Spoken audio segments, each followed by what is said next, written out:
Eu sou filho de refugiado. O meu pai não chegou no Brasil e sentou no chão e fez uma barraca e ficou pedindo dinheiro da ONU.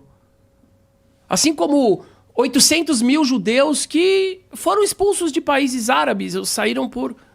Ninguém, a gente não fez isso. A gente falou, cara, vamos trabalhar. O meu pai, ele foi distribuir panfleto no aeroporto. Não, o que é pior... Assim, agora o que a ONU faz? Ela mantém, eu digo que aqueles palestinos, eles são massa de manobra.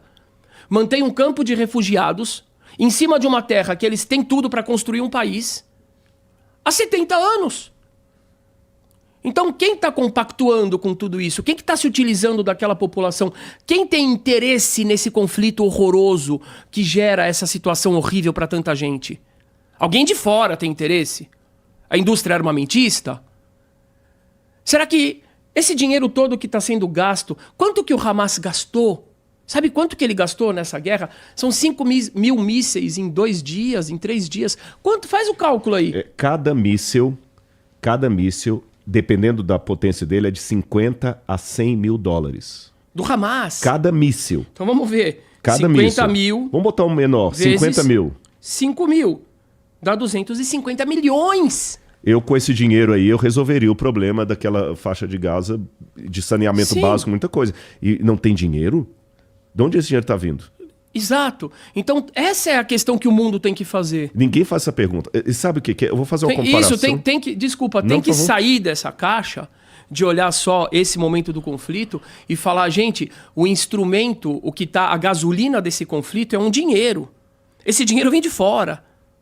E a outra coisa, a gente tem uma instituição que ela está sendo omissa ou comparsa dessa situação.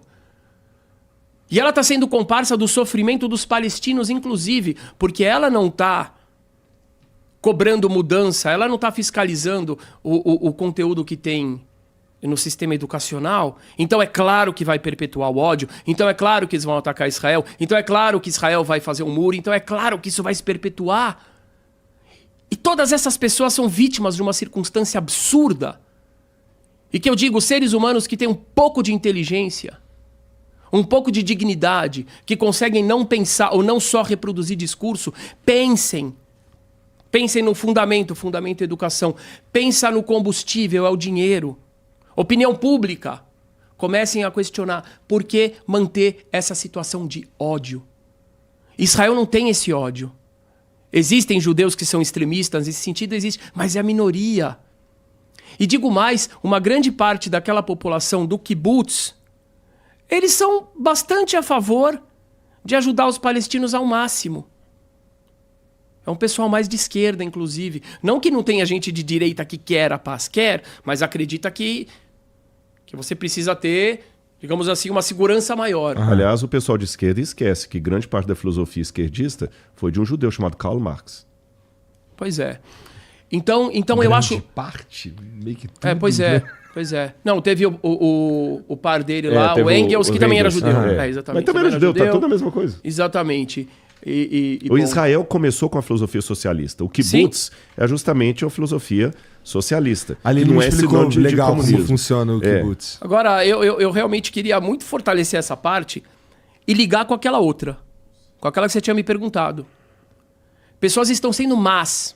Pessoas estão sendo perversas. Se você não quer se ver como perverso, se olha no espelho e fala, por que eu defendo tanto um ser humano e o outro ser humano, eu tenho prazer com o sofrimento dele? Eu vou dizer pra você, você não defende ele, você é mentiroso. Você tá simplesmente querendo sentir o prazer de condenar esse. Você tá querendo ter é igual o cara que vai no estádio de futebol pra xingar o juiz. É tão gostoso, é permitido xingar o juiz. É permitido xingar o cara do outro lado.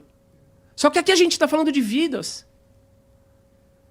Então eu estou dizendo que a gente está em um estado no Brasil que eu quero conversar com algum psiquiatra, em breve eu vou fazer isso, porque eu acho que a gente está em um estado de uma psicose coletiva, não só no Brasil, no mundo. Essa falta de coerência interna entre aquilo que a gente diz que a gente é e o que a gente é de fato, deixa um abismo muito grande para que esse tipo de manifestação contraditória aconteça. Um ser humano que é contra o sofrimento dos negros devido ao racismo e ele é contra esse sofrimento porque o negro é um ser humano igual todo ser humano, ele também vai precisar sentir o sofrimento de um nordestino, de uma mulher, de um homem, de um judeu, de um muçulmano, de um palestino, de um chinês. Se ele não sentir o desse, só sentir o desse, ele não está fazendo isso porque ele ama o ser humano, porque os seres humanos são todos. Onde que estão as pessoas para lutar pelo direito dos curdos? Os curdos são um povo enorme, que eles estão espalhados ali entre Turquia, Irã, Iraque. Já foram dizimados pelo Saddam Hussein do Iraque com armas químicas. São muçulmanos. Ficaram de fora, não ganharam país por causa daquele acordo que você falou, que os caras desenharam o Oriente Médio. Sykes-Picot, um francês e um inglês, numa tenda no deserto, decidiram qual país. Por que não lutam pelos curdos? Por que não lutam pelos mapuches? Sabe quem são os mapuches? Esse que é o absurdo. Quem são os mapuches? Um dos presidentes mais contra Israel é o presidente do Chile.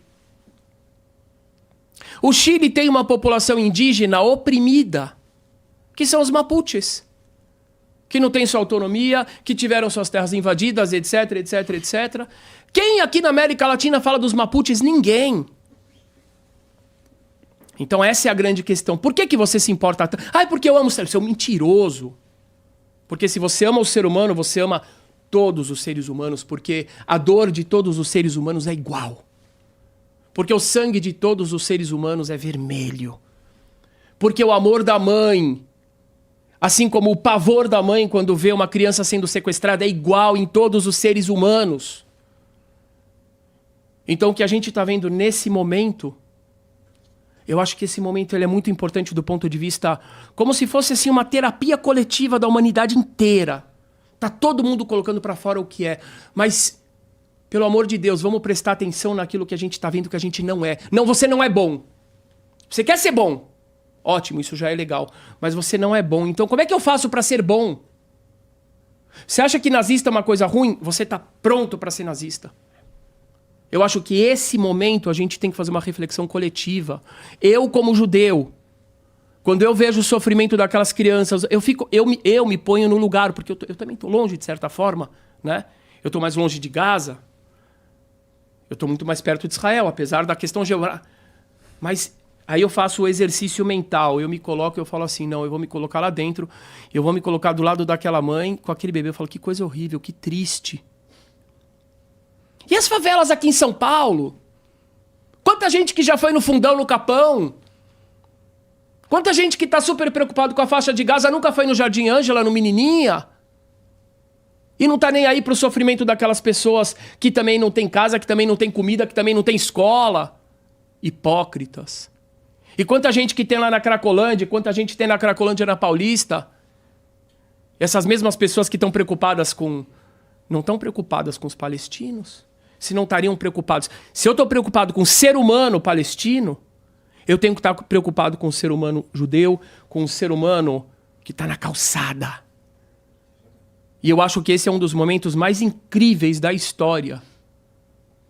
Porque é o momento que as máscaras estão caindo. E eu não estou querendo me utilizar disso para criticar as pessoas, não. É para que as pessoas aproveitem e falem, caramba. Reflitam. Então deixa eu ver quem eu sou.